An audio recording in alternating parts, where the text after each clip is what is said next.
కుంకుమ పరాగశోణం కువలయనీ జార కొరకాపీడం. శివాయ గురవే నమః. శివాయ గురవే నమః. శివాయ గురవే నమః. శివాయ గురవే నమః. శివాయ గురవే నమః. శివాయ గురవే నమః. శ్రీమాత్రే నమః. శ్రీమాత్రే నమః. శ్రీమాత్రే నమః. శ్రీమాత్రే నమః. శ్రీమాత్రే నమః. శ్రీమాత్రే నమః. శ్రీ విష్ణు రూపాయ నమః శివాయ. శ్రీ విష్ణు రూపాయ నమః శివాయ. శ్రీ విష్ణు రూపాయ నమః శివాయ. శ్రీ విష్ణు రూపాయ నమః శివాయ. శ్రీ విష్ణు రూపాయ నమః శివాయ. శ్రీ విష్ణు రూపాయ నమః శివాయ. శ్రీ వల్లభ గణపతయే నమః. శ్రీ వల్లభ గణపతయే నమః. శ్రీ వల్లభ గణపతయే నమః. శ్రీ వల్లభ గణపతయే నమః. శ్రీ వల్లభ గణపతయే నమః. శ్రీ వల్లభ గణపతయే నమః. నమో మహద్భ్యో ఋషిభ్యో గురుభ్యో నమః. స్వామివారి సన్నిధిలో కూర్చుని స్వామివారి తత్వాన్ని మనం పాఠంలా చెప్పుకుంటున్నాం.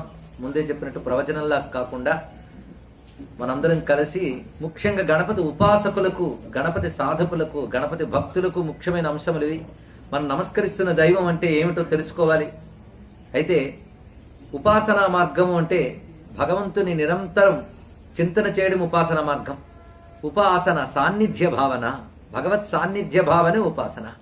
మనం ఆయన సన్నిధిలో ఉన్నామని నిత్య స్పృహ కలిగి ఉండడమే నిజమైన ఉపాసన. ఉపాసనా మార్గం మనల్ని తరింపజేసి చిత్తశుద్ధినిచ్చి మోక్షాన్ని ఇవ్వగలదు. ఐహికమైనటువంటి ప్రతిబంధకాలు తొలగించి అభీష్ట సిద్ధుల్ని ప్రసాదించగలదు. అందుకే ఇక పరమార్థ సాధనకి ఉపాసనా మార్గం చాలా ప్రధానమైనది అన్నారు ఇక్కడ. అంటే కర్మ మార్గానికి జ్ఞాన మార్గానికి మధ్యలో ఉంటుంది ఉపాసనా మార్గం. ఉపాసన లేనప్పుడు కర్మ బంధం కలిగించి జన్మల పరంపరల్లోకి తీసుకెళ్లిపోతుంటుంది. ఉపాసనతో గాని మన కర్మ మార్గంలో ఉంటే అది అభీష్ట సిద్ధుల్ని ఇస్తూ క్రమంగా చిత్తశుద్ధిని ఇచ్చి వివేక వైరాగ్యాన్ని కలిగించి జ్ఞానానికి హేతువైనటువంటి స్థితిని ఏర్పరుస్తుంది. అందుకే ఉపాసన ఒక పెద్ద ఆధారం అవుతున్నది. జ్ఞానంలో ఉపాసన ఎలా ఉంటుందంటే అక్కడికి అభీష్ట సిద్ధులు మొదలైనవేవి ఉండవు. కేవలం జ్ఞానంలో ఉపాసన తాను ఉపాసించే పరమాత్మ పరబ్రహ్మ యొక్క స్వరూపం అనే విచక్షణతో జ్ఞానంతో కలిసి ఉంటుంది. అలాంటి ఉపాసన కర్మ మార్గానికి జ్ఞాన మార్గానికి ప్రధానం. ఉపాసనా మార్గంలో ప్రధానంగా మనం ఉపాసిస్తున్నది పరమాత్మని, అది మర్చిపోకూడదు. పరమాత్మనే పరబ్రహ్మ అని అంటారు. ఉపాసించేటప్పుడు సగుణ బ్రహ్మ అంటారు, తెలుసుకున్నప్పుడు నిర్గుణ బ్రహ్మ అని అంటారని ముందు నుంచి చెప్తున్నాం. నిర్గుణ బ్రహ్మ జ్ఞేయ బ్రహ్మం, సగుణ బ్రహ్మం ఉపాస్య బ్రహ్మం.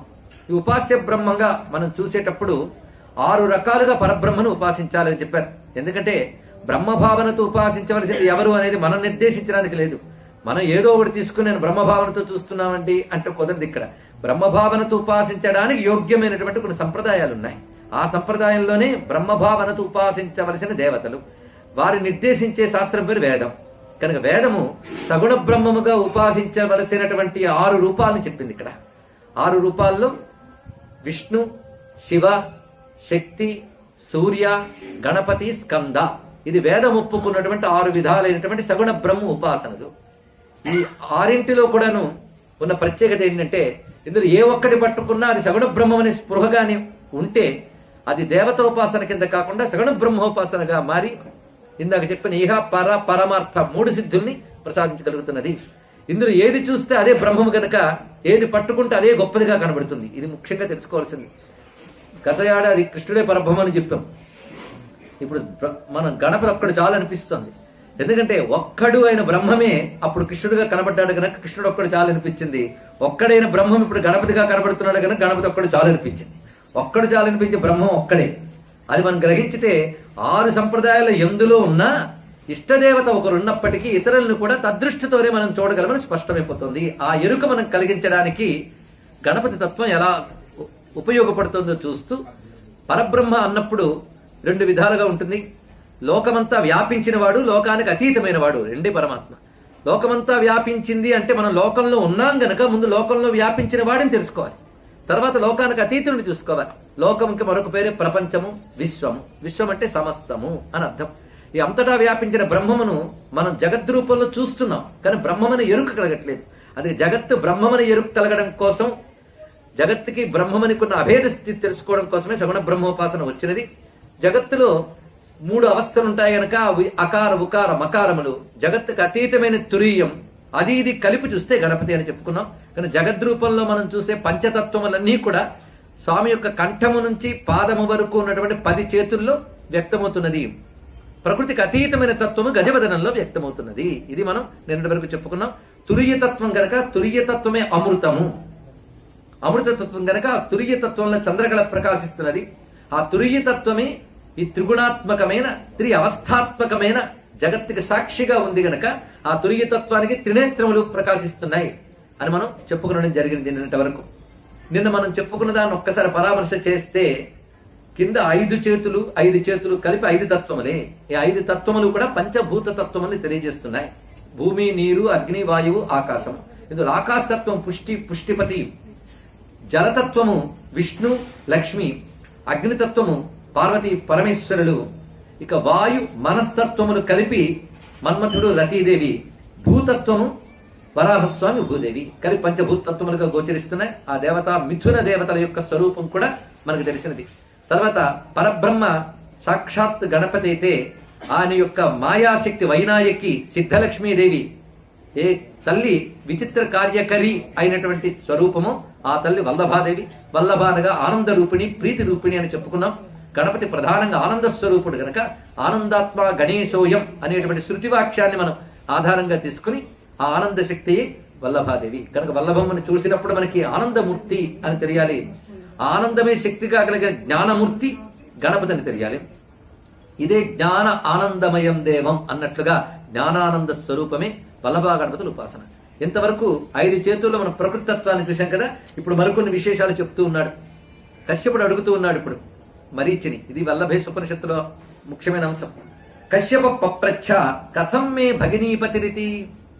ఇక్కడ ఒక చిత్రమైన ఒక అంశం కనబడుతుంది. నా సోదరికి ఆయన భర్తలా అయ్యాడు అని అడిగాడు. అంటే ఇప్పుడు మనకు ఒక విషయం కొత్తగా తెలిసింది. ఏమిటి? వల్లభాదేవి కశ్యప ప్రజాపతికి సోదరి అంటే మరీచి కూతురు అనమాట. అందుకు నా సోదరికి ఎలా భర్త అయ్యాడు? నువ్వు వైనాయికి మాయాశక్తి అంటే అనాది అయినటువంటి ఆ మాయాశక్తి నాకు సోదరి ఎలా అయిందయ్యా? నాకు సోదరి అంటే అది ఉందని అర్థం. అనాది అది ఎలా అయింది అంటే ఇప్పుడు వివరించబోతున్నాడు. ఇది మనం కొంచెం తెలుసుకుందాం, మరొక కోణంలో కూడా పరిశీలిద్దాం. ఎందుకంటే సృష్టిలో ఉన్నది ఒకడే ఈశ్వరుడు. ఆయనకున్న ఒక శక్తి. ఆయన అనేకమైన పనులు పెట్టుకోవడం వల్ల అనేక మూర్తులు అవుతున్నాడు. ఎప్పుడు గుర్తుపెట్టుకుని ఈశ్వరుడు ఆయన శక్తి. ఈశ్వరుడు ఆయన శక్తి అన్నప్పుడు ఈశ్వరుని మీరు శివుడు అంటే శక్తి పార్వతి అయింది. ఈశ్వరుని మీరు విష్ణువు అంటే శక్తి లక్ష్మి అయింది. లోక వ్యవహారంలో పరమాత్మ విష్ణువుగా వ్యక్తమైనప్పుడు ఆయన ఒక రూపంతో ఎప్పుడైతే వచ్చాడో శక్తి కూడా ఒక రూపం ధరించి ఆయన పట్టాలి. ఆయన సగుణ రూపం ధరించినప్పుడు శక్తి కూడా ఆయన చేపట్టాలి. చేపట్టడానికి ఏమైందంటే ఎప్పుడైతే నారాయణుడు సగుణ బ్రహ్మయ్య చతుర్భుజుడై గోచరించాడో అప్పుడు శక్తి కూడా మహాలక్ష్మిగా ఉద్భవించింది. ఎప్పుడు సర్వవ్యాపినైన ఆయన యొక్క శక్తియే ఆ మహాలక్ష్మి. నమస్తేస్తు మహామాయే అని చెప్పబడుతున్నటువంటి ఆ మహాలక్ష్మి ఆవిర్భవించినప్పుడు పురాణాలు పరిశీలిస్తే పరాశక్తి ప్రజాపతుల ద్వారా ఆవిర్భవించింది. కూడా ఆలోచించవలసినది. అను మహాలక్ష్మి భృగు ప్రజాపతి కుమార్తెగా అవతరించి విష్ణువుని చేపట్టింది. ఇది విష్ణు పురాణంలోని వాక్యం. ఇది భృగు ప్రజాపతికి తల్లి ఆవిర్భవించిందంటే అతనికి ముందు లేదా? విష్ణువుని ఎడబాయినటువంటి తల్లే నిత్యానపాయిని అయినటువంటి అనంతలక్ష్మియే భృగు ప్రజాపతి యొక్క తపస్సు చేత ఆయనకు కుమార్తెగా ఆవిర్భవించి విష్ణు స్వరూపాన్ని చేపట్టి ఉన్నది. అంటే ఎప్పుడు ఆయనదే రూపం ధరించక మళ్ళీ ఆయన చేపట్టింది. ఇది ప్రజాపతి సంతానమే. అలాగా పరాశక్తి మరొక రూపంతో దక్ష ప్రజాపతి కుమార్తెగా వచ్చింది. ఇది ఆలోచించవలసిన అవసరం. పురాణాల్లో సమన్వయం చేసుకోవాల్సిన పద్ధతి. దక్ష ప్రజాపతి కుమార్తెగా వచ్చింది అమ్మ గౌరీదేవి. పరతత్వం శివుడైనప్పుడు ఆ గౌరీగా సతీదేవిగా చేపట్టింది. కానీ ఆ ప్రజాపతి తపస్సు చేసి సంపాదించాడు గాని పాపం చేత భాగ్యం పోగొట్టుకున్నాడు. తపస్సు చేత జగదంబను కుమార్తెగా పొందాడు కానీ శివనింద అనేటువంటి దోషం చేత ఆ భాగ్యం పోగొట్టుకున్నాడు. అందుకు ఇంకా నీకు నేను కూతురుగా ఉండకూడదని నిర్ణయించుకుని ఆ భాగ్యాన్ని మళ్ళీ అంత తపస్సు చేసిన హిమవంతునికి ఇచ్చి మళ్ళీ వచ్చినది. ఈవిడ దక్ష ప్రజాపతి దోషం చేత 2 రావాల్సి వచ్చింది. భృగు ప్రజాపతి దగ్గర దోషం లేదు కనుక ఏకంగా ఎప్పుడు భార్గవిగా తల్లక్కడున్నది. అయితే ఇప్పుడు వరకు మనకు తెలిసింది బ్రహ్మము ఒక రూపముతో ప్రకటింపబడినప్పుడు శక్తి మరొక రూపంతో రావడానికి ప్రజాపతి సంతానంగా వస్తుంది గనక బ్రహ్మము గణపతి అయినప్పుడు శక్తి ప్రజాపతి సంతానంగా రావాలి గనక బ్రహ్మమానస పుత్రులు భృగు, మరీచి, అంగిర, పులహ, పులస్త్య, దక్షులు వీళ్ళందరూ ప్రజాపతులు. అందులో మరీచి అనబడే ప్రజాపతికి జగదంబ వల్లభాదేవిగా ఆవిర్భవించింది. అది ఇప్పుడు తెలుసుకోవాల్సింది ఇక్కడ. అలా ఆ రెండింటితో ఇంకా అన్వయింపబడుతుంది. అందుకు ఎలా ప్రకటిస్తున్నాడంటే, నాకు ఆమె కుమార్తె ఎలా అయింది, నీకెలా సోదర అయిందో చెప్తున్నాను విను, అసలు ముందు ఆయన ఏంటో అర్థం చేసుకో అంటూ మళ్ళీ వేదాంతమే చెప్తున్నాడు. ఓం తత్ సత్ ఇతి బ్రహ్మ త్రివిధం సత్యం జ్ఞానమనంతమితి చతుర్థం జగదాధారభూతం పంచమం ప్రణవాత్మకం. ఏమిటి మాట్లాడి చతుర్థం జగదాధారభూతం పంచమం ప్రణవాత్మకం. ఏదో 3, 4 అర్థం ఏంటంటే వాళ్ళు 5 కూడా కలుపుతున్నాడు ఇక్కడ. కావలసినంత అయోమయం కాదు, కొంచెం ఆలోచిస్తే అద్భుతంగా ఉంటుంది ఇక్కడ. బ్రహ్మమునుకున్న లక్షణములు శాస్త్రం ఓం తత్సత్ అన్నది. ఇది సరిగ్గా మన భగవద్గీతలో స్వామివారు ఓం తత్సదితి నిర్దేశ త్రివిధ బ్రహ్మణ స్మృతం మనకు మాట కనబడుతుంది ఇక్కడ. ఓం తత్సత్ బ్రహ్మం ఈ 3 కనుక ఏ కర్మ చేసినా ఓం తత్సత్ బ్రహ్మార్పణం వస్తూ అంటాం. ఓం తత్సత్ ఆ ఓంకార వాచ్యుడైన బ్రహ్మము తత్. తత్ అంటే అనిర్వాచ్యం. అది ఒక్కటే నిజమైన ఉనికి గనక సత్. ఓం తత్ సత్. దానికే మరొక విధంగా చెప్పాలి అంటే సత్యం జ్ఞానమనంతం. బ్రహ్మం గురించి చెప్తూ ఉపనిషన్మాత పలికిన పలుకులు ఈ ఉపనిషత్తు కూడా చెప్తున్నది. ఓం తత్ సత్. మీరు ఏ దేవతా భక్తులైనా ఓం తత్ సత్ అని బ్రహ్మం ఒక్కటి తెలుసుకోవాలి. అందుకే ఏ కర్మ చేసినా ఓం తత్ సత్ బ్రహ్మార్పణం వస్తూ బ్రహ్మార్పణం బ్రహ్మహవికి. అది ఓం తత్ సత్ సత్యం జ్ఞానం అనంతం. బ్రహ్మము గురించి ఉపనిషత్తు పలికినటువంటి వచనములు మళ్ళీ ఉపనిషత్తు చెప్తోంది సత్యం జ్ఞానం అనంతం. ఇది ఆలోచించండి ఇక్కడ. బ్రహ్మము ఎటువంటి వాడు అంటే ఆయన సత్యము. సత్యం అంటే నిన్న చెప్పుకున్నట్టు గుర్తు ఎవరికి, మీకా నాకా, మనందరికీ. సత్య త్యచ్చ అని చెప్పుకున్నాం. సత్య సత్ అంటే సృష్టికి కారణమైన ఉనికి, త్య అంటే సృష్టిగా వ్యక్తమైన ఉనికి. 2 ఉనికులే. సృష్టిగా వ్యక్తమైన ఉనికి, సృష్టికి కారణమైన ఉనికి కలిపి సత్యం అన్నారు ఇక్కడ. ఈ సత్యమైన బ్రహ్మ స్వరూపము జ్ఞానం. జ్ఞానం అంటే చిత్, కేవల జ్ఞానమయం, చైతన్యమయం. అది అంతుందండి అడక్కు. అనంతం. అనంతం అన్నారు ఇక్కడ. ఆయన సృష్టి రూపంగా ఆయన చూసిన అనంతమే. సృష్టి అంతుంది. ఒక ఆయన అన్నాడు, అంత దూరంగా ఉంటే ఏం కనబడుతుందండి, దగ్గరికి రండి అని. మొహం మీదకి తెచ్చారు, అసలు కనబడుతుంది. అవునా లేదా? కనుక మనకి దగ్గరగా ఉండనే కనబడదు, దూరంగా ఉన్న కనబడదు. కాబట్టి సరి అయిన డిస్టెన్స్ ఉండాలన్నమాట. అది ఇక్కడ అర్థం. కనుకనే భగవంతుడు దగ్గర వాడు, దూరమైన వాడు, 2 అనంతాలే. కనుకనే భాగవత ఒక మాట చెప్తోంది, అత్యంత సూక్ష్మమైన నీ తత్వము అర్థం కాదు, అత్యంత స్థూలమైన నీ తత్వం అంతుపట్టదు అన్నాడు ఇక్కడ. ఎందుకంటే జగద్రూపుడు భగవంతుడు. కానీ జగత్ అంటే తెలుస్తోంది అంటే సంతోషం. ఏం తెలిసింది జగత్తు? మొన్న మధ్య రీసెర్చ్ చేస్తే చీమ గురించి ఒక ఆయన జీవితం అంతా ఖర్చు పెట్టి పుస్తకం రాసేట. జీవితం అంతా సృష్టిలో ఒక పిపీలకం గురించి అధ్యయనం చేయడం, బ్రతుకంతా ఖర్చు పెట్టాడంటే ఇంకా జగత్తులో అణువు నుంచి బ్రహ్మాండాల వరకు ఎవడు చెప్పగలడు? కనుక ఎంత విశ్వమంతా ఇంత అని చెప్పినా అందులో ఒక చిన్న గ్రహం ఇసుక రేణువులా కనబడుతున్న దాని మీద మళ్ళీ అనంతం ఉంది. కానీ అంతుపట్టదయ్యా, అంతుపట్టదు కనుక విచిత్ర కార్యకరి అన్నారు ఇక్కడ.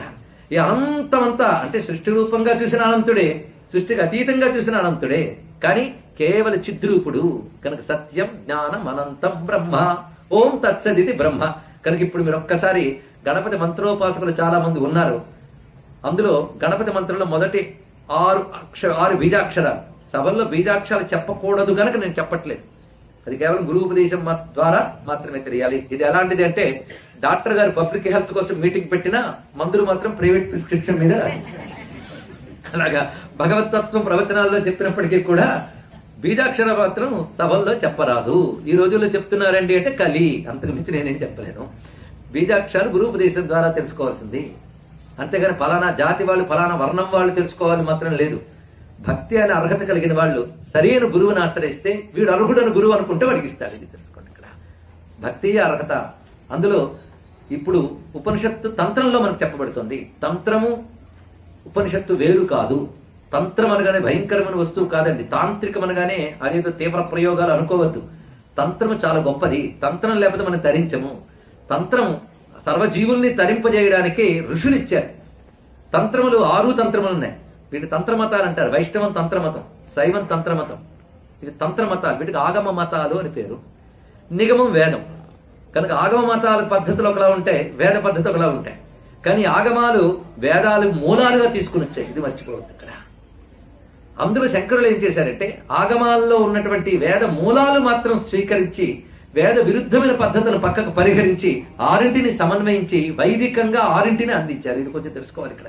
కనుక ఆరింటిలో ఈ 6 అంటే శైవ మతస్థులు, వైష్ణవ మతస్థులు, వీళ్ళందరూ కూడా ఆగమ మతస్థులు, అవి తంత్రములు.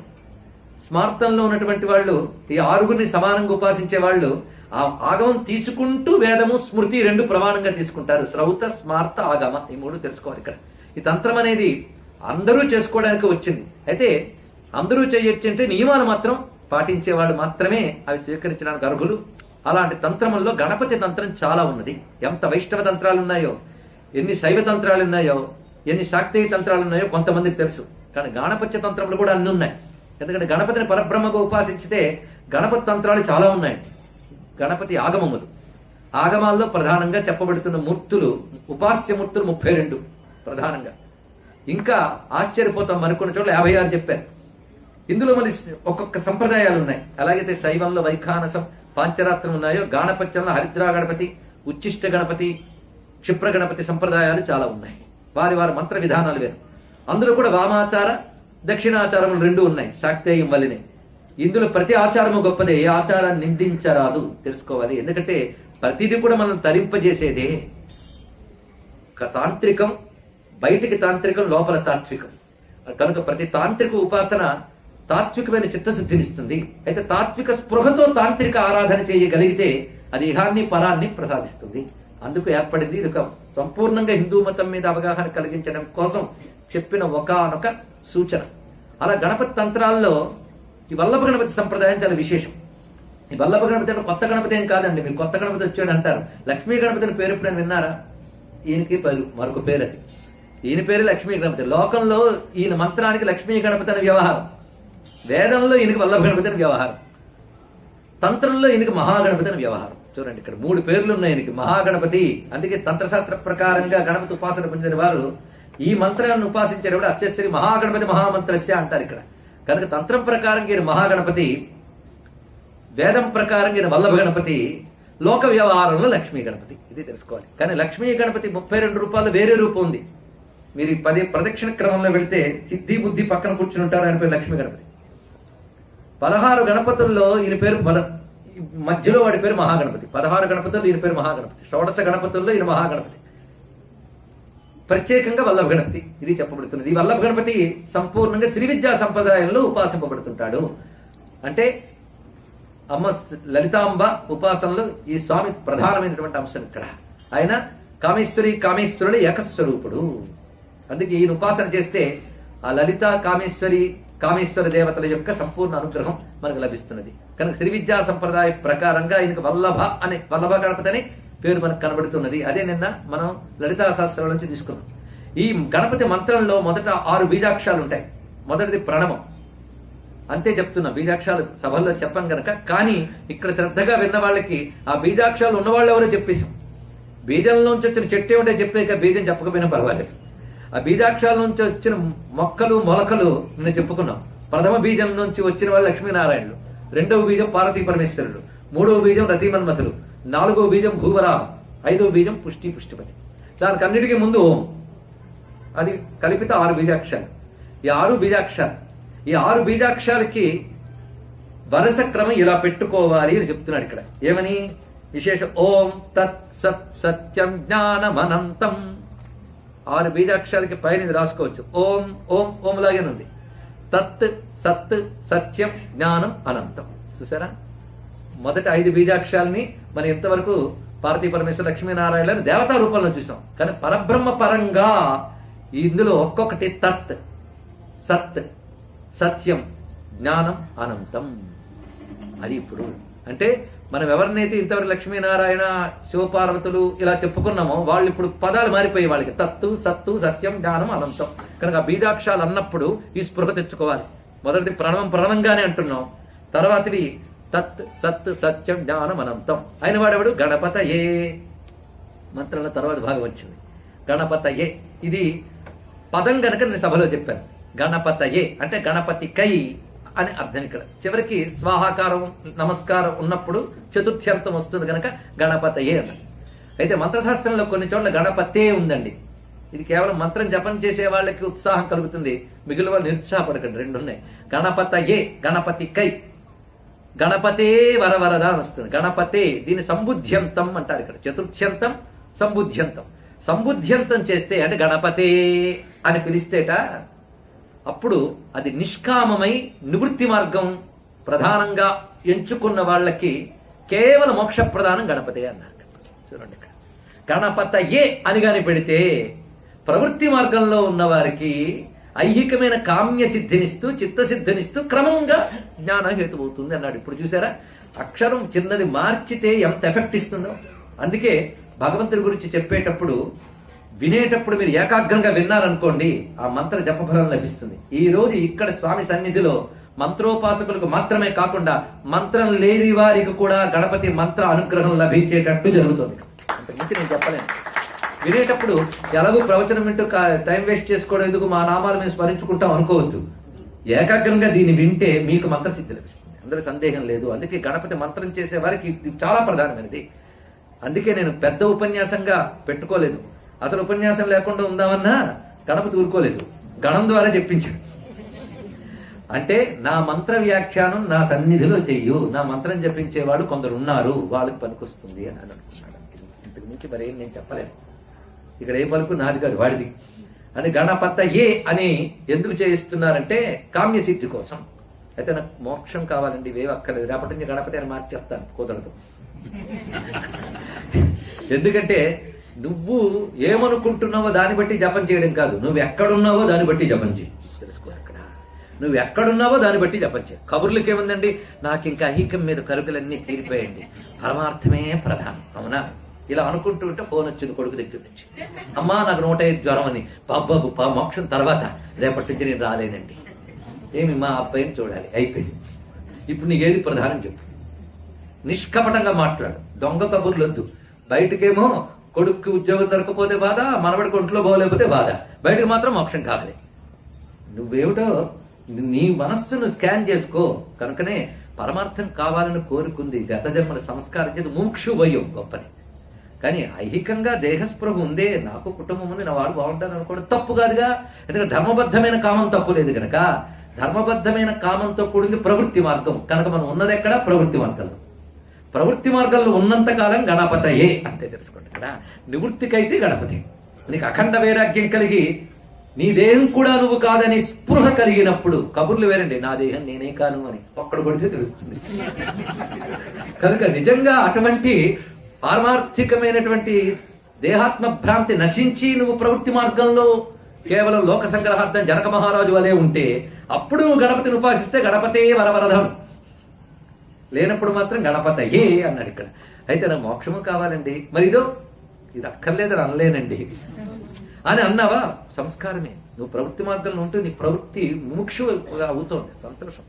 నువ్వు సన్యసించక్కర్లేదు, ప్రవృత్తి మార్గంలో ఉండు, గణపతయే చేసుకో. అప్పుడు నీకు ఇప్పుడు అన్ని తీరిపోయాయి కనుక నీకు అక్కర్లేదు అనిపిస్తుంది. 3 పూట్ల భోజనం చేస్తున్నావు కనుక నాకు ఆకలి అంటే ఏం తెలియదు అంటున్నావు, ఒక్క పూట దొరకకపోతే తెలుస్తుంది ఇక్కడ. కనుకనే మన ప్రవృత్తి మార్గంలో ఉన్నప్పుడు మనకి ఎన్నో కావాలి. శారీరక పుష్టి కావాలి, మానసిక తుష్టి కావాలి, ఇహంలో కార్యసిద్ధి కావాలి. అవన్నీ సమకూడితేనే సాయంత్రం 6ంటికి ప్రవచనం ఖాళీగా ఉన్నప్పుడు వచ్చి వింటాం. ఉన్నమాట చెప్పండి ఇక్కడ. అంటే మనకి ఇవి కావాలి అవి కావాలి. అప్పుడు భగవంతుని పట్టుకుంటే నువ్వు వినకుండా నీకు అడ్డంకి ఏంటంటే అవి పొందాలి, దానికోసం పని చేయాలి కనుక జ్ఞానంకి వెళ్ళలేకపోతున్నావు కదా, అప్పుడు ఇది ప్రతిబంధకమైంది కదా. కనుక భగవంతుడు ఏం చేస్తాడంటే నన్ను పట్టుకో, నీకు అవన్నీ నేను సమకూర్చేస్తాను, ఇటు వచ్చేసేటాడు. అది విఘ్నాసనం. ఎప్పుడైతే నీకు ఒంట్లో బాగుందో, నీ ఇంట్లో పిల్లలు బాగున్నారో, మీ ఆయన మీ ఆవిడ అందరూ బాగున్నారో, అప్పుడు హాయిగా కూర్చుని అహమాత్మ బ్రహ్మ, ప్రజ్ఞానం బ్రహ్మ, ఎన్ని కబుర్లైనా వింటాం, అవునా లేదా? తర్వాత మరి టైం టిఫిన్ భోజనం పడాలి.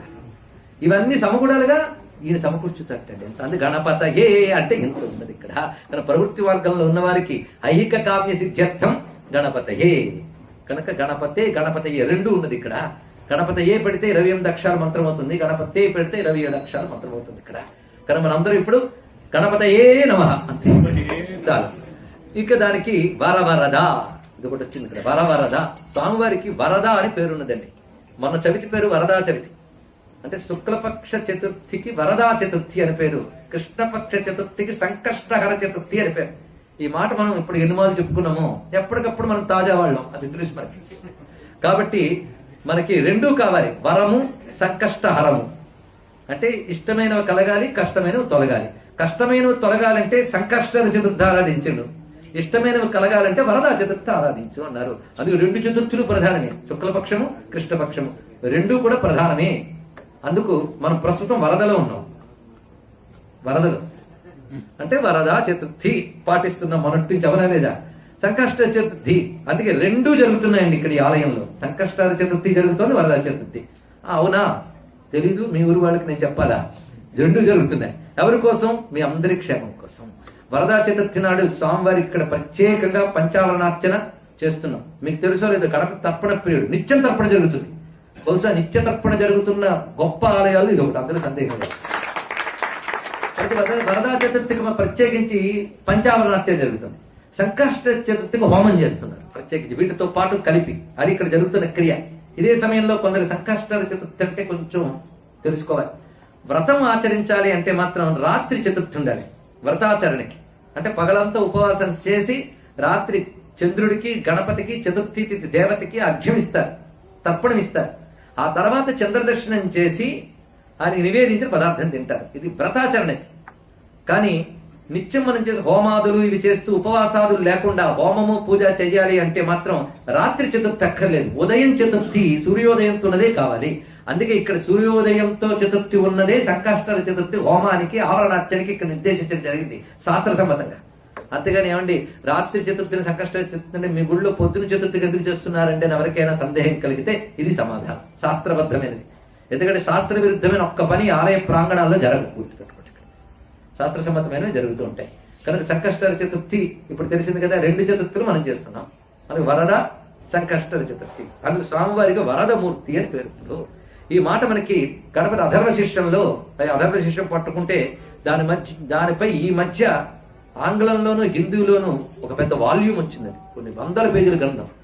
మనం చదివితే 4 నిమిషాలు పెట్టేది 100 పేజీలు పడుతుందంటే మీరు అవకాశం ఇస్తే 9 రోజులు గణపతి అధర్వ శిష్యం చెప్పచ్చు, అంతుంది. అంటే అంత ఉందని చెప్పడం కానీ ఇప్పుడు చెప్తామని మాత్రం అనుకోవద్దు దయచేసి.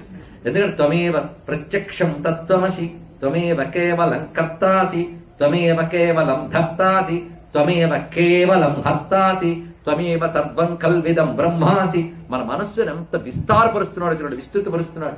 నువ్వు కేవలం పరమాత్మవు. ఎటువంటి పరమాత్మవు? మొట్టమొదటి ప్రత్యక్షం తత్వమసి, ప్రత్యక్షం కంటి ముందు కనబడుతున్న యథార్థ స్వరూపానివి.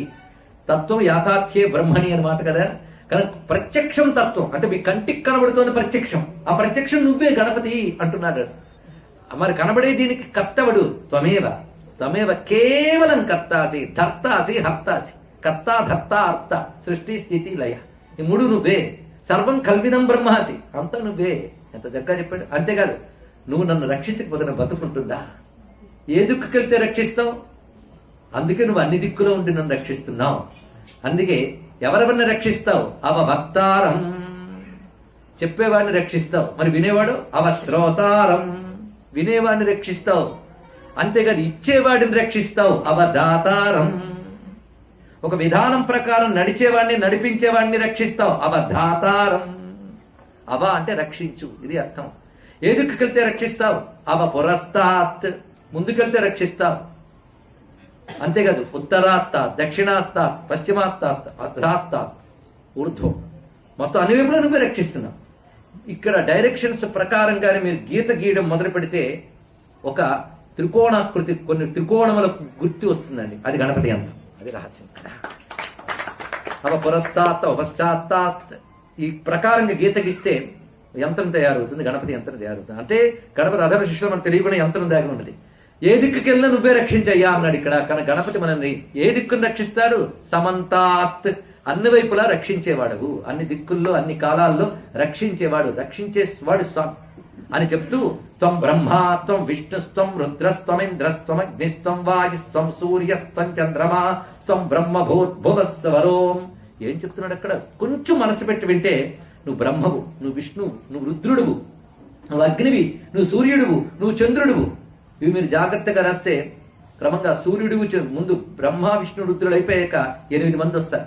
8 వ్యాకృతుల్లో ఓం భూ ఓం భూ ఓం శుభం మహాంజనం తపహ అక్కడ దాకా వెళ్తాం. అక్కడ క్రమంగా ఆ వ్యాకృతులంతా అక్కడ పెట్టాడు. ఇక్కడ నువ్వు భూమి, నీరు, అగ్ని, వాయువు, సూర్యుడు, చంద్రుడు అవన్నీ నువ్వే అంటే గణపతి కానిదేదో చెప్పండి. ఇక్కడ సర్వం గణేశమయం అనేటువంటి భావన, సర్వం బ్రహ్మమయం అనే భావన, బ్రహ్మజ్ఞానం దాని ద్వారా మనకు తీస్తున్న అధర శిక్షణలో. ఇంత చెప్పి ఆ స్వరూపు నువ్వే శివుడు, నువ్వే విష్ణువు అయిన నువ్వు శివపుత్రుడిగా వచ్చావు. నమో వ్రాతపతయే నమో గణపతయే నమ ప్రమథపతయే నమస్తే అస్తు లంబోదరాయ ఏకదంతాయ. చెప్తున్నావా లేదా? విఘ్న వినాశనే శివసుతాయ శ్రీ వరదమూర్తయే నమః.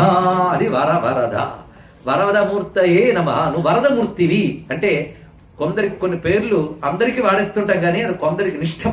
అది ఇక్కడ ఈశ్వర అనే పేరు అందరికైనా మన భగవత్ స్వరూపాలన్నిటికీ వాడచ్చు కానీ శివుడికి అది నిష్టం. స్వామి ఎవరికైనా వాడచ్చు కానీ సుబ్రహ్మణ్యుడికి అది నిష్టం. వరద ఎవరికైనా వాడచ్చు కానీ గణపతికి నిష్టం. అది ఇక్కడ అందుకే వరదమూర్తి అంటే గణపతి. వరద వరములు ఇచ్చువాడు. అది ఎవరెవరికి ఓహో ఎంతమందికి ఇచ్చేది లిస్ట్ ఉంది. ఆయన నుంచి వరాలు పొందని వాడేవాడు వాగీసాధ్య సుమనస సర్వార్థానం ఉపక్రమే ఎం నత్వా కృతకృత్యాస్యు తమ్ నమామి గజానను. వాగీశార్థ బ్రహ్మదేవుడు మొదలుకుని వాగీసాధ్య బ్రహ్మదేవుడు మొదలుకుని, ఎందుకంటే అతను మొట్టమొదటి వాడు కదా, అక్కడ నుంచి ఇంద్రాదులందరూ సుమనస సర్వదేవతలు కూడా ఎవరిని నమస్కరించి వాళ్ళ పనులు చేయగలుగుతున్నారో వాడికి నమస్కారం. అదంటే భావం. ఇంద్రుడి పని చేయాలంటే నా పని నేను సరిగ్గా చేసేటట్టు నా బుద్ధిని నా శరీరాన్ని నడిపించవయ్యా అని ఆయన నేను దండపెట్టి చేస్తాడు. లేకపోతే ఆయనకి పని జరగదు. బ్రహ్మగారు మొదలుకొని అందరూ అదే పని చేస్తున్నారే. బ్రహ్మగారు మొట్టమొదటి వక్రతుండాయ అంటేనే ఆయన వచ్చాడు. రాయస్పోషస్య దాత నిధిదాత అన్నదోమత రక్షోహనో బలగహనో వక్రతుండాయ హుం. వేదమును ఒక్కొక్క వేదం నుంచి ఒక్కొక్క వాక్యం చెప్పున్న 4 వేదాల నుంచి స్వీకరించిన వక్రతుండ మహామంత్రం రిపీట్ చేయబడు మంత్రం కనుక స్వామి దగ్గర పలికేనంత. ఇక్కడ చిట్టచివరి వక్రతుండ, ఆ వక్రతుండ స్వరూపంగా బ్రహ్మగారిని అనుగ్రహించాడు ప్రథమంలో. మనం గత ఏడాది కథ చెప్పుకున్నాం. అప్పుడు అలా వాగీశ ఆద్యాహ సుమనసహ సర్వార్థానాముపక్రమే. ఇంద్రుడి పని చేయాలంటే నేను నా పని చేసేటట్టు నన్ను అనుగ్రహించయ్యా. కనుక పని చేసే వాళ్ళందరూ వాళ్ళ పని సరిగ్గా చేసే బుద్ధి శక్తి సిద్ధి 3 ఇవ్వాలి అంటే 3 పొందాలి అంటే స్వామిని ఆరాధించండి. కానీ దేవతలందరికీ వరదుడు గనక వరదమూర్తయే. కానీ శివసుతుడిగా ఉన్నా త్వమేవ ప్రత్యక్షం బ్రహ్మాసి. అది మర్చిపోకూడదు ఇక్కడ. ఎందుకంటే దశరథ్ తనయుడుగా రాముడు వచ్చినా ఆయన బ్రహ్మము మర్చిపోరాదు ఇక్కడ. అందుకని దశరథుడు పుత్రుడు అంటే ఆయనకంటే దశరథుడు గొప్పవాడు. ఇంకా దశరథుడు ఎన్నో తపస్సులు చేస్తే బ్రహ్మం దిగింది. అలాగే బ్రహ్మము దిగింది అంటే వాళ్ళ తరువాతి వాడిని చూడకూడదు. కృష్ణుడు ద్వాపర యుగంలో వచ్చాడంటే అంతకు ముందు లేడా, ఆయన పరబ్రహ్మ. కానీ కృష్ణుడు మీరు ఉపాసించేటప్పుడు దేవకీ తనయుడు యశోదానందరుడు ఎంత అనుకుంటారన్న పరమాత్మని స్పృహ కలిగి ఉండాలి. అదే కుమారస్వామి శివపార్వతి తర్వాత వచ్చాడు కనుక చిన్నవాడు కాదు. శివపార్వతి తర్వాత వచ్చాడు, వాళ్ళిద్దరు కలుపుకుని వచ్చాడు. అది గొప్ప విషయం. అందుకే సుబ్రహ్మణ్యుడు అంతే, గణపతి అంతే. మధ్యలో తమ్ముడిని స్మరించుకున్నాం కానీ ఆయన పట్టుకుంటే మళ్ళీ కొన్ని రోజులు లాక్కుంటాడు ఆయన వద్దులేండి. మొత్తానికి గణపతి శివసుతుడిగా ఉన్నా నువ్వు శివసుతుడిగా మాత్రమే చూడకని ముందు ఇంత ఉపోద్ఘాతం ఇచ్చాడు. త్వమేవ ప్రత్యక్షం తత్వమసి మొదలుకుని ఆ నువ్వు వ్రాతపతయే, నువ్వు వ్రాతపతివి. గణపతయే, వ్రాతపతి గణపతి 2 ఆయనేట. నమో వ్రాతేభ్యో వ్రాతపతిభ్యశ్చవో నమః, నమో గణేభ్యో గణపతిభ్యశ్చవో నమః. అక్కడ అన్నది ఇక్కడ చెప్పాడు. వ్రాతము గణము అని 2 ఉన్నాయి. వ్రాతము అంటే సమూహం, గణం అంటే సమూహం. మరి 2 అయినప్పుడు ఇది ఒకటి చెప్పి ఊరుకోవచ్చు. 2 ఏమిటి అసలే టైము అంటే దానికి సమాధానం చెప్తున్నాడు. వ్రాతము అంటే అనేక భిన్న భిన్న లక్షణములు కలిగిన సమూహాన్ని వ్రాతం అంటారు. సమాన లక్షణము కలిగిన సమూహాన్ని గణం అంటారు అన్నాడు. ఇక్కడ ఇది విషయం. ఇక్కడ భిన్న భిన్న లక్షణాలు అంటే ఇప్పుడు అక్కడ అందరం మనం వ్రాతమే ఒక రకంగా. అంటే స్త్రీలు పురుషులు కలిసిపోయారు, సెపరేట్ చేసాం. స్త్రీలు వేరు పురుషులు వేరు, అప్పుడు ఇది గణమైంది. ఒక్కొక్కప్పుడు గణంలో వ్రాతం ఉంటుంది, వ్రాతంలో గణం ఉంటుంది. ఒక విధంగా చెప్పాలి ఇదంతా గణమే. ఎందుకంటే భక్త గణం మనందరం కూడా సమాన లక్షణంతో గణం. భిన్న లక్షణంతో వస్తే స్త్రీలు పురుషులు అన్ని వర్ణాల వారు అన్ని హోదాల వారు పెద్ద చిన్న పేద పెద్ద అందరూ కలిసిపోయాం కాబట్టి వ్రాతం. కానీ వ్రాతం గణం భిన్న భిన్నం కాదు, కలిసిపోతూనే ఉంటూ ఉంటాయి. అందుకే సమానత్వము భిన్నత్వము కలిసే ఉంటుంది ప్రపంచం. కానీ భిన్న భిన్నములుగా ఉన్న సమూహానికి సమాన లక్షణములతో ఉన్న సమూహాలకి నువ్వే పతివయ్యా అని చెప్పడానికి నమో వ్రాతపతయే నమో గణపతి. దీనికి వైదికంగా భాష్యం రాస్తూ ఇంకో అద్భుతమైన చెప్పారు. వ్రాతపతి అంటే దేవగణపతి, అంటే దేవ సమూహానికి పతి. గణపతి అంటే మంత్రములకు పతి అన్నారు. చాలా చిత్రమైన ఇక్కడ. కనుక గణపతి అంటే మంత్రపతి, వ్రాతపతి అంటే దేవపతి. కానీ దేవగణాలకి నువ్వు పతివి, మంత్రగణాలకు నువ్వే పతివి అన్నారు ఇక్కడ. ఎందుకంటే దేవతను చెప్పేది మంత్రం, అది మర్చిపోవద్దు. మంత్రార్థ దేవత, మంత్రవాచ్యార్థ దేవత. అందుకే రెండింటికి నువ్వే పతివి. చూసారే, నేను వల్లభేశ్వరుషత్ చెప్తానని చెప్పి అధవిశేషం కూడా భాష్యం అయిపోతుంది. ఏం చేస్తాం? నమో వ్రాతపతయే, నమో గణపతయే, నమో ప్రమథపతయే. ఇది పట్టుకుని అందుకే మేము గణపతిని పూజించమండి అన్నాడు ఒక ఆయన. ఆయన ప్రమథ గణాలకు పతి కదా. మా దేవుడికి పార్షద గణాలు ఉంటాయి, వాళ్ళ పతిని మేము పూజిస్తాం. ఆయన పేరు విశ్వక్సేనుడు. అదే మేము గణపతిని దండం పెట్టాం. గణపతి ఉంటే తీసేయండి వస్తాం అన్నాడు పెద్ద ఆయన. వాడి కోసం వీడు గణపతిని తీసేస్తాడు. వీడి బతుకు ఇంకా బాధాకరమైనది. కానీ ఈ గణపతినే వాడు విశ్వక్సేనుడు అని అక్కడ పేరు పెట్టుకుని పూజిస్తున్నాడు. కనుక ప్రమద గణపతిగా మనం పూజిస్తున్నాడు. ప్రమద గణాలకు మాత్రమే పతి కాదు, సర్వలోకపతి. కైలాసంలో ఉన్నప్పుడు ప్రమద గణపతిగా కనబడుతున్నాడు కానీ అందరికీ పతి ఆయన. ఇది ఒక విశేషమైన అంశం. ఇక్కడ అసలు ప్రమథ అనే మాటకు కూడా ఇక్కడ తీసుకోవాలి. ప్రమథ గణపతయే. దీనికి నేను భారతంలో పెడుతున్నా కాస్త. భారతంలో కృష్ణ పరమాత్మ ప్రమధులు అంటే ఎవరో చెప్తున్నాడు. సర్వకామకరా సిద్ధా. వాళ్ళు సర్వకామకరులు. సృష్టిలో ఎవరికైనా ఏదైనా ఇవ్వగలరు. అంతేకాదు దేవతలను కూడా శాసించగలిగే శక్తి కలవాడు ప్రమధులు. ఎందుకంటే సర్వలోకపతి అయిన ఈశ్వరుడు యొక్క శక్తులు. ఒక మాట చెప్తాడు, ఈశ్వరుడు సూర్యుడైతే ప్రమధులు కిరణాలయ్యా అన్నాడు. ఎంత గొప్ప మాట చూడండి ఇక్కడ. వాళ్ళు ఎవరు అంటే సహస్రాణి సహస్రసో ఏ రుద్రాది భూమ్యాం. వాళ్ళు సామాన్యులు కాదు. సహస్రాణి సహస్రసో వై రుద్ర. సహస్ర అనంతవాచక. అనంత రుద్రులు వారు. వారు బహురూపధర, అనేక రూపాలు ధరిస్తారు. వాళ్ళంటే దేవతలకు కూడా గడగడలాడతారు. అంటే సృష్టిని శాసించేవారు దేవతలైతే దేవతలను శాసించేవారు ప్రమధులు. దేవతలను శాసించడం కూడా ప్రపంచమంతా నిండిపోయారు ప్రమధులు. ఆ ప్రమధులకి రుద్రులు అని పేరు. రుద్రుల నుంచి వచ్చారు కనుక రుద్రులు వారు. ఎక్కడెక్కడున్నారంటే యో రుద్రో అగ్రౌ అప్సు యవౌషధీషు యో రుద్రో విశ్వా భువన వివేశ తస్మై రుద్రాయ నమోస్తు. కానీ ఇప్పుడు ప్రమధులు కాని వాళ్ళు ఎవరు? అగ్నిలో, నీటిలో, అన్నిట్లో వాళ్ళు వ్యాపించిపోయి కంట్రోల్ చేస్తున్నారు. కనుక ప్రకృతిని దేవతను కంట్రోల్ చేస్తే ప్రకృతిని దేవతని కలిపి కంట్రోల్ చేసే ఈశ్వర శక్తుల పేరు ప్రమథులు. వాళ్ళు ఉన్నదాన్ని ఉన్నట్టు కాకుండా మార్చేస్తూ ఉంటారు. మనం పొద్దుటి నుంచి చేసిన పని అదే. కూరలాది కాకుండా తరిగి కూర వండేస్తుంటాం. పాలను తోడిపెట్టి పెరుగు చేసేస్తాం. ప్రమథనం అంటే మార్పు చెందించుట, ఇది అర్థం. కానీ సృష్టిలో క్షణం క్షణం జరిగే మార్పే స్థితికి హేతువు గనక ఆ మార్పు ప్రమథనం. ప్రకృష్టముగా మార్పు చెందించే ఈశ్వర శక్తులు ప్రమథులు. వాళ్ళందరి చేత ఆ పని చేయించేవాడు ప్రమథ గణాధిపతి. ఇది తెలుసుకోవాలి ఇక్కడ. అందుకే నమ ప్రమథపతయే నమస్తే యస్తు లంబోదర ఏకదంతాయ విఘ్న వినాశనే. వీడి గురించి చెప్పుకోవడానికి ఇంకా 2-3 రోజులు టైం ఉంది. తెలిసిన పేర్లు అనిపిస్తున్నాయి, తెలుసుకోవాల్సింది చాలా ఉంది. తర్వాత చూద్దాం. లంబోదర ఏకదంతాయ విఘ్న వినాశనే శివసుతాయ శ్రీవరదమూర్తయే నమః. కనుక వరదుడు, వరదుడు అనగా ఇష్టములైనవి ఇచ్చువాడు. వరములనగా ఇష్టములు, వాటిని ఇచ్చేవాడు వరదుడు. అంటే ఇష్టమైన వాటిలో మళ్ళీ శ్రేష్టమైన ఇష్టములు అదొకటి ఉన్నది ఇక్కడ. ఇష్టము శ్రేష్టమైన ఇష్టం. ఇష్టాలన్నీ ఉంటాయి, మళ్ళీ దాని క్వాలిటీగా ఇక్కడ నేను మనం చెప్పుకున్నాం కదా. కూరలు కొనడానికి వెళ్ళినా ఎంచుకుంటాం వాళ్ళు వరములు శ్రేష్టమైనవి. అందుకే వరముల్లో వరములు అంటే శ్రేష్టమైన ఇష్టములు, మంచి క్వాలిటీ కోరికలు. అది కూడా కోరికలు కూడా క్వాలిటీ ఉండాలండి. ఇలా పిచ్చి కోరికలు అంటారు ఎవడైనా. మంచి క్వాలిటీ కోరికలు. క్వాలిటీ కోరికలు దొరకడం మహా కష్టం. ఆ క్వాలిటీ కోరిక నీకు వస్తే ఆ క్వాలిటీ కోరిక కూడా తీర్చడానికి నేను సిద్ధమంటాడు కనుక వరద శ్రేష్టమైన ఇష్టములను ఇచ్చువాడు అన్నాడు ఇక్కడ. ఇది సంస్కారం బట్టి ఒక్కొక్కడి ఇష్టం గొప్పగా ఉంటుంది. రమణ మహర్షికి ఇష్టం అని అడిగితే ఏది అంటే బ్రహ్మేష్టం శరణముపగమ్య అంటాడు ఇక్కడ. అర్థమైందా? ఇష్టమైన బ్రహ్మమును శరణ వేడుతున్నాను అంది వేదమాత. మనకి ఇష్టములు అనగానే చాలా ఉంటాయి, బ్రహ్మం తప్ప. కనుక వాడి స్థాయి బట్టి ఇష్టాలు ఏర్పడితే, మీరు చిన్నపిల్లాన్ని ఇక్కడ కూర్చోబెట్టారు అనుకోండి, చివరికి లడ్డు పంచుతారు, అందుకొచ్చాను మధ్యలో నాన్న ఉపన్యాసం ఏంటి బోర్ అంటాడు. ఇప్పుడు వారికి వరం ఏమిటి? లడ్డు. కనుకనే శ్రేష్టమైన ఇష్టములు నీ స్థాయి పెరుగుతూ ఉండాలి సాధన బట్టి. అప్పుడు నీకు ఉన్నతమైనటువంటిది, అలభ్యమైనటువంటిది ఏది ఉత్తమమైన ఇష్టం ఉందో అది కూడా ఇవ్వడానికి ఆయన సిద్ధం కనుక వరద. ఇంకో గొప్పగా చెప్పాడు ఇక్కడ, శ్రేష్టమైన ఇష్టముల్ని ఇచ్చేటటువంటి వాడు. అది ఇవ్వడానికి మూర్తి కట్టు కూర్చున్నాడు. ఆయన మూర్తే వరద మూర్తి. కోరిని ఇవ్వడానికి వచ్చాడు. అందుకే ఆయన కల్పవృక్షం మేము అన్నది ఊరికనే కాదు, శాస్త్రం పట్టుకున్నాను అక్కడ. కనుక శ్రీ వరదమూర్తయే నమః. అందుకు వరద. ఇప్పుడు ఇంత చేసి మంత్ర వ్యాఖ్యానమే జరుగుతుంది. మొదటి బీజాక్షరాలు 6 అయిపోయాయి. గణపతయే వరద. తర్వాత ఒక మాట ఉంది, ఇది పదం కనుక చెప్పొద్దు. సర్వజనమే వశమానయ. ఇది పట్టుకోగానే జపం చేసే వాళ్ళకి కూడా వాళ్ళు ఏదో గొప్పవాళ్ళు అనుకుని ఇంత చేసి అందరు జనుల్ని వశం చేసుకోవడానికి మంత్రం చేయాలా? ఇదండి వశీకరణ అంటే. ఇప్పుడు మనం నిజంగా అంటాం కానీ ఓహో ఇది ఎందుకు పని చేస్తున్నాను వాడు రేపటి నుండి అదే చేస్తామంటాం. అందరూ వశం కావాలని అనుకోని వాడు ఎవడో చెప్పండి ఇక్కడ. వశీకరణం అంటే ఎవరన్నా లొంగ తీసేసుకోవడం అని కాదు ఇక్కడ అర్థం. వశము అంటే స్వాధీనము అన్నాడు ఇక్కడ. చాలా గొప్ప మాట. ఆఖరికి ఇక్కడి నుంచి నేను అక్కడికి వెళ్ళాలంటే నా శరీరం స్వాధీనంలో ఉండాలి. ఒక్కటి ఆలోచిస్తాను ఇక్కడ.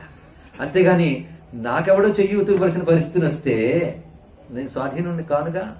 కనుక ఇప్పుడు నా ఇంద్రియాలే నాకు స్వాధీనం లేని పరిస్థితి రాకూడదు. నా ఇంద్రియాలు నా కంట్రోల్లో ఉండాలి. ప్రతివాడు అదే కోరుకుంటాడు. కనుక పరిగెత్తే నేను పరిగెత్తాలి, కానీ ఎవడో నన్ను వీల్ చైర్లో పరిగెత్తించాలని కోరుకోకూడదు. కనుక మన ఇంద్రియాలు మన స్వాధీనంలో ఉండాలి. కొంతమంది అదే అంటారు, చెట్టు చివరికి వరకు చేయించుకోకుండా పోతే చాలన్నది ఒక్కటే నా కోరిక. నీకు కాదు, ఎవరికైనా అదే కోరిక, అంతే కదా. కనుక నీ ఇంద్రియములు నీకు స్వాధీనంలో ఉండాలి కదా. నువ్వెవడివి? పుట్టినవాడివి. నీలో పుట్టినవి ఇంద్రియాలు. తనువున పొడమిన తతినింద్రియములు పెనగి ఎక్కడికి పోవునయా అన్నాడు అన్నమయ్య. అందుకే తనువున పొడమిన తతినింద్రియములు, నా శరీరంలో పొటమరించిన పుట్టుకొచ్చిన ఇంద్రియాలు. కనుక ఇవి జనన ధర్మం కలిగిన నా ఇంద్రియాలు ఏవైతే ఉన్నాయో అవి నా అధీనంలో ఉండేటట్టు చెయ్యి స్వామి. సర్వజనం, జనం అంటే పుట్టుక లక్షణము కలిగిన నా ఇంద్రియాలని నా అధీనంలో ఉండేటట్టు చెయ్యు అన్నాడు ఇక్కడ. ఇది ముందు భౌతికార్థంలో చూస్తే మన శరీరం మన మాట వినాలి, అంతే కదా. కాలు తీసి పెట్టలేకపోతున్నానండి, చెయ్యి చాచలేకపోతున్నానండి, పక్కన కూడా పట్టుకోవాలండి అంటే మన కంట్రోల్లో మన ఇంద్రియం లేదు. నీ శరీరం పుష్టిగా నీకు ఇంద్రియంలో ఉండాలంటే ఇంద్రియ గణములను పట్టి నడిపే లోపల వాడు ఉన్నాడే, వాడు ఇంద్రియం గణము కాదా, అది గ్రూపే. కన్ను, ముక్కు, చెవి, నాలుక, జ్ఞానేంద్రియ, కర్మేంద్రియములు లెక్క పెట్టేవి ఎప్పుడో గణమే. కానీ ఎన్ని ఇంద్రియాలు? 10 ఇంద్రియాలు అంటే గణములే. మరి ఇంద్రియాలు నీకు కనబడుతున్నాయే. అదే ఆవుల మంద నడిచొస్తుందంటే వెనకాల పాలకుడు ఉన్నాడని తెలుసుకోవాలని గత ఏడాది కృష్ణతత్వం చెప్పినప్పుడు చెప్పుకున్నాం. అలాగే శరీరంలో ఇంద్రియాలనే ఆవుల గుంపు బయలుదేరుతూ ఉంటే గోపాలకుడు గణపతి లోపల ఉన్నాడు, వాడిని తెలుసుకో. కనుక వీటి అసలు కంట్రోలరు నువ్వు. ఇదేదో నా కంట్రోల్లో ఉన్నదని అహంకరించి భయంకరంగా తిరుగుతూ ఉంటాను. కనుకనే వీటికి అసలు కంట్రోల్ నువ్వే గనక. ఓం తత్ సత్ సత్య జ్ఞానమనంత రూపడిని హే గణపతి, కోరినవిచ్చే ఏ స్వామి, నా ఇంద్రియాలకి నిజమైన వరము లేవు, నువ్వే ఇవ్వు. ఎందుకంటే పశ్యేమ శరదశతం, జీవేమ శరదశతం, నందామ శరదశతం, మోదామ శరదశతం, భవామ శరదశతం, శృణవామ శరదశతం, ప్రప్రవామ శరదశతం. చక్కగా వినాలి, చెవి పని చేయాలి, చక్కగా చూడాలి, కన్ను పని చేయాలి, చక్కగా తినాలి, నోరు పని చేయాలి, జఠరాగ్ని పని చేయాలి. కనుక నా ఇంద్రియములన్నీ పని చేయాలంటే ఈ ఇంద్రియాలకు పని చేయడమే వరం, అంతే కదండి. అంతేగాని నీ కాలు నరికేసి మంచి గోల్డెన్ కాల్ ఇస్తానంటే అప్పుడు కోరుకోండి. కనుక ఇంద్రియాల శక్తే వరములు అని తెలిసాక ఈ వర వీటికి నువ్వు ఇచ్చేవాడు నువ్వే గనక సర్వజనం మేవశమాని, నా కంట్రోల్ ఉండేటట్టు చేయవయ్యా. అయింది కదా. ఇప్పుడు ఇంద్రియాలు పుష్టిగా ఉన్నాయి. ఇంతేకాదు ఆధ్యాత్మిక సాధకుడికి భగవంతుడిలోకి వెళ్లకుండా అడ్డుకునేవి ఇంద్రియాలు. అవునా లేదా? ఇప్పుడు ఇది చూడండి ఇక్కడ. అలాగే మొట్టమొదటి గణపతినే ప్రార్థించు. ఎందుకంటే నీకు అసలు ఫస్ట్ ప్రాబ్లం ఇంద్రియాల ద్వారా. అన్ని ధర్మాలకి బేస్ ఇంద్రియ నిగ్రహం. ఇంద్రియ నిగ్రహం ప్రత్యేక ధర్మం కాదు, ఇది లేకపోతే ఏ ధర్మము లేదు, అది చెప్పడం ఇక్కడ. ఇంద్రియ నిగ్రహం ప్రత్యేక ధర్మం కాదు, ఇంద్రియ నిగ్రహం లేకపోతే ఏ ధర్మము లేదు. సత్యం పలకాలి, దానికి ఇంద్రియ నిగ్రహం ఉండాలి. అవునా లేదా అండి? కోపం తగ్గించుకో, ఇంద్రియ నిగ్రహం ఉండాలి. ఇష్టం వచ్చిన వాడు పరిగెత్తకో, ఇంద్రియ నిగ్రహం ఉండాలి. కనుక ధర్మాలంతా మేడ అయితే ఇంద్రియ నిగ్రహం పునాది. కనుక సర్వజనమే వశమానయ్య అంటే నా ఇంద్రియాలు నా మాట వినాలనే కాదు, ఇంద్రియాలు నా మాట వినాలి, బయట పరిగెత్తకుండా లోపలికి వెళ్ళేటట్టు చేయాలి. కనుక స్వామి నా ఇంద్రియాలను నిగ్రహించి నన్ను అంతర్ముఖుడిని చెయ్యవయ్యా అనే ప్రార్థనే సర్వజనమే వశమాని. ఇప్పుడు 2 అర్థాలు వచ్చేసాయి కదా. మీకు ఏది నచ్చింది? ఏదో ఒకటి నచ్చింది కదా, చాలు. సర్వజనమే. ఇక 3వ అర్థం చెప్తున్నా చూడండి, చాలా విశేషం. జనను ధర్మము కలిగినవన్నీ నా కంట్రోల్లో ఉండాలి. ఇదేదో చాలా బాగుందండి. పుట్టుక కలిగిన ప్రతిదీ నా కంట్రోల్లో ఉండాలి. సర్వజనం పుట్టుక ధర్మం కలిగిన ప్రతిదీ నా కంట్రోల్లో ఉండాలి. ఇంకేం కావాలి? ఇప్పుడు చూడండి, మొట్టమొదటి పుట్టినవేంటి? పంచభూతాలు. తర్వాత పంచభూతములు చాలా కలిగాయి. అలా చూస్తే గ్రహాలు, నక్షత్రాలు, దేవతలు, వీళ్ళందరూ జనులే. కలిగిన వాళ్ళందరూ జనులే కదా. జన ధర్మం కలిగిన వాళ్ళందరూ జనులే. కనుక వీళ్ళందరూ సర్వే జీవా గణ్యా గణా తేషాం పది గణేశ అని చెప్పారు ఇక్కడ. ఎంత సర్వే జీవా గణ్య, జీవులందరూ గణ్యులే, లెక్కింపరిగిన వారే. కానీ దేవతలు ఎంతమంది? వసువులు 8 మంది, రుద్రులు 11 మంది, ఆదిత్యులు 12 మంది. లెక్క ఉందా లేదా? అయినప్పుడు వీళ్ళందరూ గణములేగా. వాళ్ళ చేతుల్లో ఉన్నాయి మన పిలకలు. అంతే. ఏమంటే ఒంట్లో బాగాలేదు, కొంచెం జాతకం చూపించుకున్నారా? ఏ గ్రహం అనుకూలించిందో లేదో? అవునండి, ఈ మధ్య కుజగ్రహం బాగాలేదు, అయితే కుజుడికి శాంతి చేయించు అంటే అప్పుడే మన పిల్లలు కుజుడి చేతులు ఉందన్నమాట. ఎన్ని కబుర్లు చెప్పినా గ్రహాలు అనుకూలిస్తేనే బతుకు, తెలుసుకోండి ఇక్కడ. జ్యోతిష్ శాస్త్రం ఎందుకు కదండి, వేదాంత శాస్త్రం అని. గ్రహం కానీ పక్కకు లాగాడు అనుకోండి, బుద్ధి వేదాంతం మీద కలదు. అప్పుడు బృహస్పతి శుక్రుడు సరైన ప్లేస్ లో ఉంటే అప్పుడు జ్ఞాన విచారణకు అవకాశం ఉంటుంది. శనిగాడు కాలు కొట్టాడో చెయ్యి కొట్టాడు అనుకోండి, దేవుడి దగ్గర రాలేవు అసలు. కనుకనే ప్రతిదీ కూడా గ్రహాల చేతుల్లో ఉన్నాయి. గ్రహాలు గణములేనా? ఎన్ని గ్రహాలు? 9. కానీ ఇంకా కొత్త ఉన్నాయట, చాలా చాలా ఉన్నాయి. మంది గ్రహం, ఈ గ్రహం, ఆ గ్రహం చాలా చెప్తున్నారు. మొత్తానికి గ్రహాలకి గణ్యా, గ్రహాలకి నెంబర్ ఉంది కనుక అవి గణములే. నక్షత్రాలు 27, వాటి చేతుల్లో మనం ఉన్నాం. నక్షత్రాలు అంటే అవి గణములే కనుక ఇవన్నీ జనములేగా. కనుక జనం గణం, జన గణ మన అధినాయక గణపతి, ఇంకెవడు కాదు. ఈ మాట చెప్తే అందులో కూడా హిందూయిజం తీసిమంటారు. భారతదేశంలో ప్రతిదీ హిందూయిజమే, భారతీయతే హిందూయిజం. ఆ మాట ప్రకారం చూస్తే జన గణ మన అధినాయక జగే సర్వ జనం మే వశమానయ అక్కడ ఉంది. ఇక్కడ కనుక సర్వ జనగణములు అంటే నా ఇంద్రియాలు నా అధీనం ఉండాలి, నా ఇంద్రియాలు నిగ్రహింపబడి అంతర్ముఖుడిని కావాలి, సృష్టిలో ఉన్నవన్నీ నా వశమైపోవాలి. అంటే నేను టామీ అని పిల్లలుగానే నా వెనకాల కుక్కలు రావాలి కదా అర్థం. ఇక్కడ సర్వజనమే వశమానయ అంటే ఇవి నాకు అనుకూలముగా ఉండాలి. ఇది కదండి మనం ఫలానా గ్రహ జపం చేసేమంటే అర్థం ఏంటి?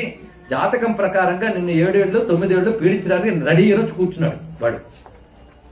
కొందరు సప్తట, ఏళ్ళు నడిచింది, అర్ధాష్టమి, ఇంకో చెప్పక్కర్లేదు, చాలా చాలా ఉన్నాయి. కుజుడు పాపం శని అంటే 4 తన్ని జ్ఞానం ఇస్తాడు. కుజుడు జ్ఞానం పొందడానికి వీళ్ళు లేకుండా తన్ని తీసుకుపోతాడు. అన్ని బాధలు ఉన్నాయి. వాడికంటే ప్రమాదం వీడు కుజుడు. రాహు మరుగు బాధ. అయితే ఏ గ్రహం చెడ్డది కాదు. పోలీసు వచ్చి అరెస్ట్ చేసేంటే వాడికి మీ ద్వేషం లేదు, నీ దగ్గర పాపం ఉంది కనుక వారంటీ తీసుకొచ్చాడు అంతే. ఇక్కడ గ్రహాలు అటువంటి పాపం వాళ్ళు ఏం చేయరు. కానీ ఈ గ్రహములు పీడించడానికి వచ్చారే, ఒకడు 7 ఏళ్ళ పీరియడ్ పెట్టి కొచ్చుకున్నాడు. వాడి పని వాడిని చేయని వాళ్ళు కానీ వాడికి ఎందుకంటే బ్రేక్ ఇవ్వడం కోసం జపాలు చేసేసి ఎందుకు చేస్తారు అంటే వాడికి అనుకూలం కావాలనే కదా. కనుకనే అందరిని కంట్రోల్ చేస్తాను. ఈ గ్రహానికి వెళ్ళి వాడిని బతిమాలి, వీడిని బతిమాలి, నక్షత్రాన్ని బతిమాలి, ఇంకెవరినో దేవతల్ని బతిమాలి, వీడిని బతిమాలి కంటే వీళ్ళందరూ నాకు అనుకూలంగా చేయవయ్యా అని వాళ్ళని ఒక్కడిని బతిమాలితే కనుక దేవగణములు, దాని తర్వాత నక్షత్ర గణములు, గ్రహగణములు ఇన్ని నీకు కంట్రోల్ చేసేస్తాడయ్యా. అందుకే సర్వగ్రహగణ శాసకుడు గణపతి. మీరు గణపతి సహస్రం చదివితే ఒళ్ళు పులకించిపోతుంటుందండి. మేము పులకించేటట్టు చదవలేదండి అంటే బుద్ధి అక్కడ పెట్టలేదు, నేనేం చేస్తాను. అది రాహుల్ మంద శని జీవ నామాలు వస్తాయి చదువు. ఈ 2 రోజుల్లో కూడా మీకు గణపతి సహస్రం చెప్పకుండా వెళ్ళను. ఇక్కడ నాకు ఇంకా ఉన్నది 2 రోజులు, గురు శుక్రవారాలే. శనివారం నుంచి వేరే కాలక్షేపాలు, కానీ పూజ పునస్కారాలు మాత్రం ఉంటాయి. 2 రోజులు గణపతి శాస్త్రం ఏం చెప్తానో మాత్రం సంక్షేపంగానే చెప్పి వెళ్తా. అందులో గ్రహగణాలు ఉన్నాయి. ఇప్పుడు చెప్పండి, సర్వజనమే వశమానయ్యి, ఎంత అద్భుతమైనటువంటి విషయము. ఇవన్నీ తెలియాలి అంటే మధ్యలో నీ నిర్వాహకమైన ఏదేదో అనుకుంటున్నావో అది ముందు వదిలే. అన్నిటిని నువ్వు కంట్రోల్ చేయరు, మళ్ళీ నీ అహంకారం ఎందుకు మధ్యలో? అదొక్కటి వదులుకోలేకపోతున్నావు. అందుకే మంత్రసిద్ధి రావట్లేదు. మంత్రసిద్ధికి ప్రమాదం ఏంటయ్యా అంటే అహంకారం. అక్కడ నువ్వేం చెప్పావు అన్నీ ఆయన కంట్రోల్ ఉన్నాయి. బయటికి అంతా గణపతి అయ్యేనండి అంటావు, కానీ ఆయనపై నీకు అసలు నిజమైన భక్తి లేదు, ఆయన ఉన్నాడని దృఢమైన నమ్మకం లేదు, ఆయన పట్టించుకునే తాపత్రయం లేదు. అది ఎలాగైతే అందుకే మనం మంత్రములు లక్షలు చేసినా ఎందుకు సిద్ధి పొందట్లేదు? పెద్ద ప్రశ్న ఎంచుకోవాలంటే ఒక ఆయన మాల తిప్పాడు, స్వామి కనబడ్డాడు, ముక్తి పొందిపోయాడు. ఒక ఆయన బతుకంతా మాలలు తిప్పుతూనే ఉన్నాడు, పురస్కరణ చేశాడు, దేవత రాలేదు. ఎందుకయ్యా అంటే శ్రద్ధాలోపం. శ్రద్ధగా చెయ్యా అన్న మాట తేలిక, కానీ శ్రద్ధ మహా కష్టం. శ్రద్ధ అర్థమైతే నాకు లేదే అని ఏడుపు వస్తుందండి. శ్రద్ధ ఇమ్మని భగవంతుని అడగాలి. నువ్వు ఉన్నావన్న ధైర్యం, నీకు అన్ని అర్పించేస్తే చాలయ్యా. సరెండర్ అంతా. గణపతిని నమ్ముతాం, గురువులను నమ్ముతాం, కానీ వాళ్ళు ఉన్నారన్న ధైర్యం ఉండదు. చూడండి, ఆ శరణాగతి ఎంత గొప్పది. అది కావాలి, అర్పణం అయిపోవాలి. అయ్యా మరి నేను ఇంత చేసేనే ఆయాసం మిగిలింది కానీ సిద్ధి లేదండి అన్నాడు ఒక ఆయన. అది మంత్రలోపం కాదు, నీ లోపం. సైకిల్ తొక్కుతూ వెళ్తే కొన్ని మైళ్ళు వెళ్ళచ్చు, కానీ స్టాండ్ వేసి తొక్కుతూ కూర్చున్నాం అనుకో అలసట ఉంటుంది, కానీ కొంచెం కూడా కదా తెలుసుకో. 10 మైళ్ళు తొక్కిన వాడు అంత అలసిపోతాడు, స్టాండ్ వేసి తొక్కిన వాడు కూడా అంత అలసిపోతాడు. అలసట మిగిలింది కానీ వాడు స్టాండ్ వేసాడు తెలుసుకోండి ఇక్కడ. కనుక అశ్రద్ధతో క్లచ్ పడిపోయింది, నీకు ముందుకు వెళ్ళట్లేదు. వాడు అది తీసేసాడు, అశ్రద్ధ తీసి సరెండర్ అయిపోయాడు, హాయిగా ముందుకు వెళ్ళిపోయాడు. ఇది తేడా అయిపోయింది. అది తెలియాలి అంటే మంత్రం చివరికి చెప్పిన స్వాహ అర్థం కావాలి. దానికి మరొక పేరు నమః. నమో నారాయణాయ, నమ శివాయ. ఈ నమః స్వాహ తగిలించగానే స్టాండ్ తీసేయడం తెలుసుకోండి. అంత అహంకారం ఎత్తేయడం అంతా వాడే. సర్వజనమే వశమానయ, దేవతల్ని కంట్రోల్ చేసిన వాడు, అందరిని కంట్రోల్ చేసిన వాడు. నువ్వు కూడా ఆయన కంట్రోల్లో ఉన్నావుగా, మళ్ళీ నీ అహంకారం దేనికి? కనుకనే చివరి చెప్పే నమః స్వాహ మీ మంత్రంలో ఏది ఉందే అది. నమః గొప్పదా స్వాహ గొప్పదా? ఏదైనా రెండు వేదం ఇచ్చింది. నమ శివాయ అన్న గణపతయే నమః అన్న చాలు. ఇదే మంత్రం ఈ రోజు మీకు నాకు అందరికి గణపతి ఉపదేశించాడు అనుకోండి. శ్రీ గణపతయే నమః, శ్రీ వల్లభాదేవి గణపతయే నమః. నమః అనగానే స్టాండ్ ఎత్తిసో. ఇంక నువ్వు సర్వజనమే వశమైన అడగక్కర్లేదు, వాడు చూసుకుంటాడు ఇక్కడ. అయితే ఈ మంత్రంతో రకరకాల ప్రయోగాలు ఉన్నాయి. సర్వజనమే బదులు సర్వరోగం హరహర ఇత్యాది మంత్రాలు ఉన్నాయి. ఏమైనా ఆయన ఒక్కడిని పట్టుకో చూసుకో. గణపతయే నమః.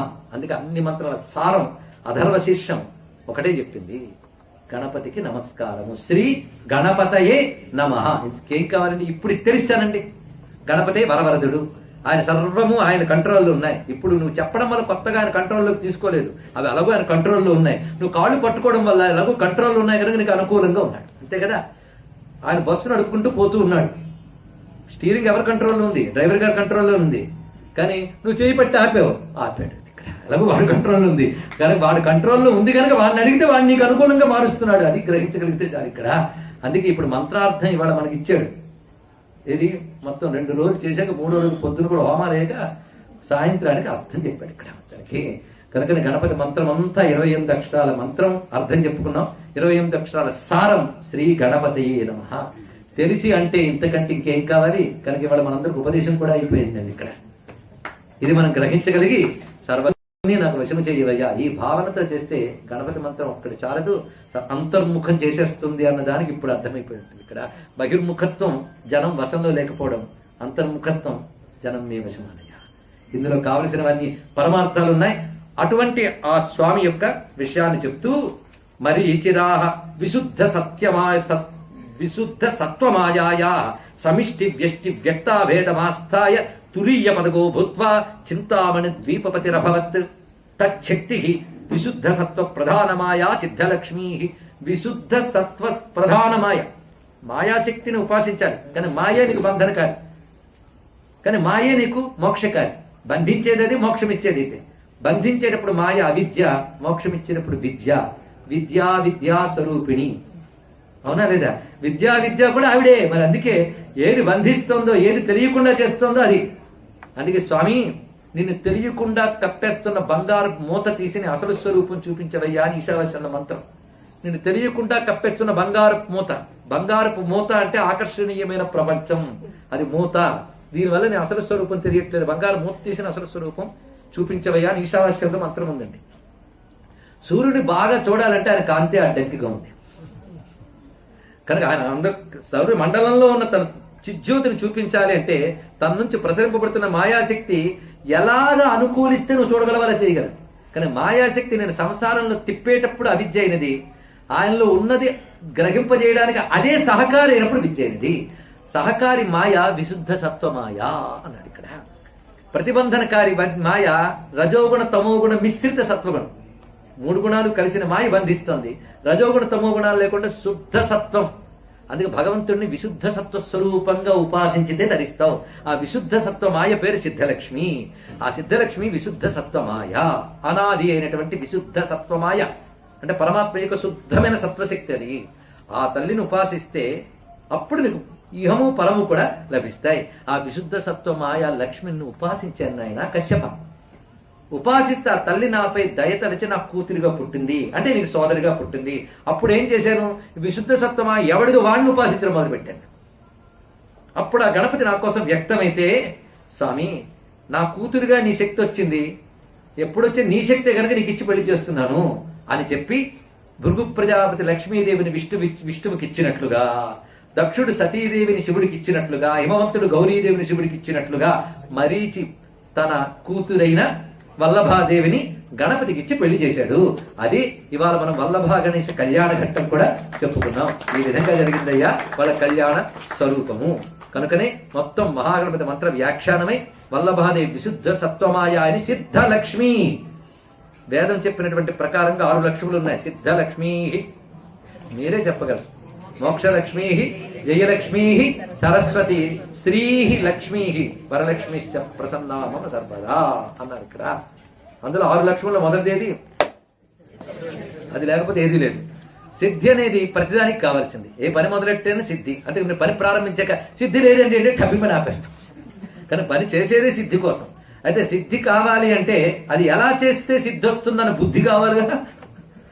కనుక సిద్ధి బుద్ధి రెండు ఆనిశక్తులేగా, అందుకే సిద్ధి బుద్ధి సమేత గణపతి ఇది చెప్పారయ్యా. కనుక సిద్ధలక్ష్మి, ఎవ్వడికైనా సిద్ధలక్ష్మి కావాలి. వేదాంత విచారణ చేసేవాడికి మోక్ష సిద్ధి కావాలి. యజ్ఞం చేసేవాడికి యజ్ఞఫలమైన ఇష్టప్రాప్త అనిష్ట పరిహారం అనే సిద్ధి కావాలి. చదువుకునేవాడికి చదువులో ర్యాంక్ అనే సిద్ధి కావాలి. ఉద్యోగం చేసేవాడికి ప్రమోషన్ అనే సిద్ధి కావాలి. ప్రతిదానికి ఏనికైనా సిద్ధి కావాలి కనుక ఆ సిద్ధ లక్ష్మిని ఉపాసించాలి. గణపతి దగ్గర సిద్ధలక్ష్మి సిద్ధమై ఉన్నది, ప్రార్థించిన వారికి అనుగ్రహ స్వరూపునిగా తెలుస్తున్నది అని స్వామి ఒళ్ళు కూర్చున్న ఆవిడ వైనాయికి విశుద్ధ సత్వమాయ సాక్షాత్ పరాశక్తి చిచ్చక్తి వల్లభాదేవి అది తెలుసుకోండి కదా. ఆయన సర్వేశ్వరుడైన గణపతి. అటువంటి స్వామిని అనుగ్రహం పొంది మనం ధన్యులమోదాం. సిద్ధలక్ష్మీ సమేత శ్రీ మహాగణపతికి, శ్రీ సిద్ధలక్ష్మీ వల్లభా సమేత శ్రీ మహాగణపతికి, పంచదశ గణేశ్ సహిత శ్రీ సిద్ధలక్ష్మీ వల్లభా సమేత శ్రీ మహాగణపతికి జై.